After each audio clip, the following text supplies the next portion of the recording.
DEBx, amplifying voices, accelerating change. Please help me welcome to the stage, Gail Keith.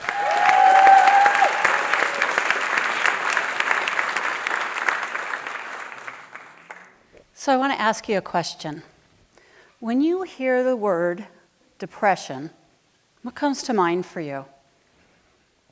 I asked this question on Facebook a couple of weeks ago, and of course I got words that were to be expected, like fear, sadness, guilt, hopelessness. Someone said depression was like deeply negative feelings or misguided thoughts. And someone else said that depression is like a canyon of emptiness.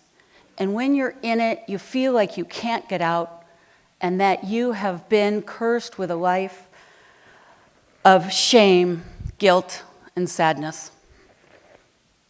Up until about a year ago, I would have used the same words to describe my own experience with depression. Yeah, it was like this dark canyon. And sometimes it took all of my mental energy just to pretend I wasn't in that place. It's been more than 20 years since I was first diagnosed with clinical depression and started taking medication. And at that time, I thought I was broken, and I was desperately trying to figure out how to fix myself. And based on everything that I had heard, I was sure that the secret to maybe curing, but at least coping and managing my depression, was an unwavering positive attitude and personal development to get a deep understanding of self. So I read the self-help books, I said the affirmations, I walked, I wrote, I meditated, I changed my diet, I listened to motivational tapes, which later became motivational CDs, and then they were downloads. But in all seriousness, I thought I was doing everything the experts said I was supposed to do in order to cope and deal with depression. I mean, I knew some people who had done those things and they had great shifts in their life. And while sometimes the load for me lightened a little bit, in general, I didn't feel like those things were moving the needle for me. And any time I thought I had depression beat at its own game, another episode or stretch would hit me. And when it did, I thought I was failing. And I thought I was failing everyone. I thought I was failing myself.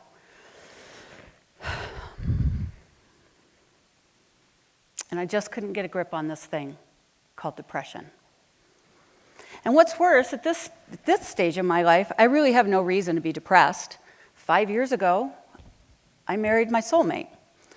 And we have a real close family, and we have a great social life, and my business is solid. But sometimes I just don't feel okay, let alone happy. So with all the personal work I had done and invested in, I was baffled why I couldn't create stretches of joy and contentment the same way I had stretches of depression. I would get so angry with myself. All the mental and emotional gymnastics that I had to go through just to feel like I was okay. It was exhausting. And yeah, I had times that I wondered if it was really worth the effort. But I carried on, as most of us do. And I really started researching this thing called clinical chronic depression.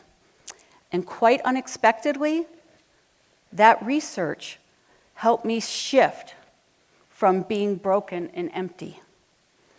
I read on all the theories of how and why depression occurs.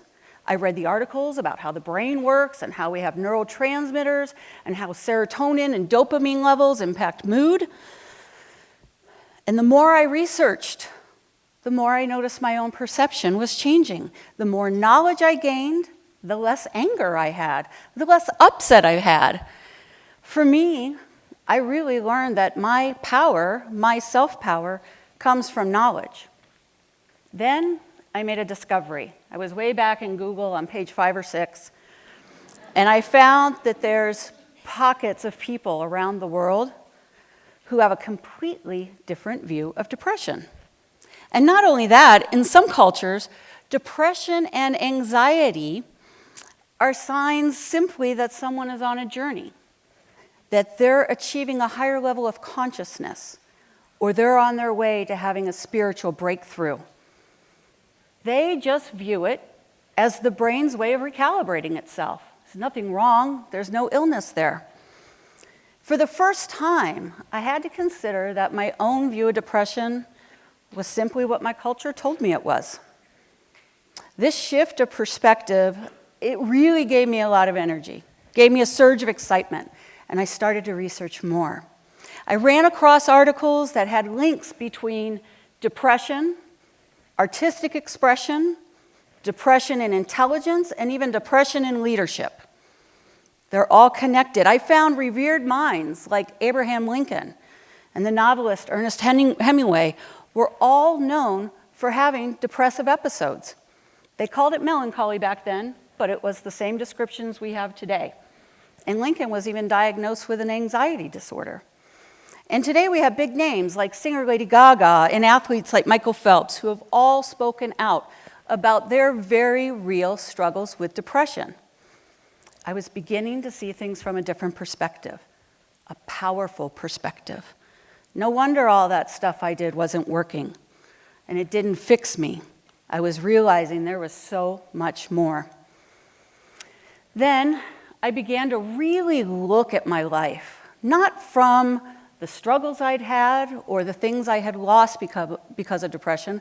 I was looking at all the joys in my life and my successes, and I was asking this question: does depression open up an opportunity to enhance some other skills, gifts, or talents that could be above average, like Lincoln or Michelangelo, or Lincoln or Michael Phelps? I mean, we've all heard of instances when a blind person is able to enhance their hearing or enhance their smell. So I was thinking, could depression be similar to someone who has a loss of sight? I mean, what if depression truly is compensating for other skills, gifts, and talents that are above average? I was finally coping and realizing that depression was not at all about fixing myself, and it never was. Coping with depression was about embracing myself. I felt like I had a total victory with this. It changed my experience of depression. I mean, there's times when a depressive episode ends or a stretch of depression ends, and I will wake that next day with so much energy, and I just feel unstoppable. And I have breakthroughs in my creativity and breakthroughs in my business, and my brain is like crystal clear. And it's on these days after a stretch of depression, where I'm at my very best. These are the days when I'm outperforming, I'm outthinking, and I'm living life in the zone, so to speak. So the question is, could I achieve that level of performance if it wasn't for my depression? What a thought. What if having this life I love and the success I've had in my business isn't despite depression? What if it's because of depression? My hope is the next time you hear this word depression in the media or related to celebrities or people talking about social media and depression, my hope is that when you hear that word, you think of this talk. I want the world to know depression is not a sentence to live your life in fear, anger, and hopelessness. Perhaps depression is just a required darkness that has to exist in order to let in all the light of all the things that are extraordinary in the people who have it. Thank you.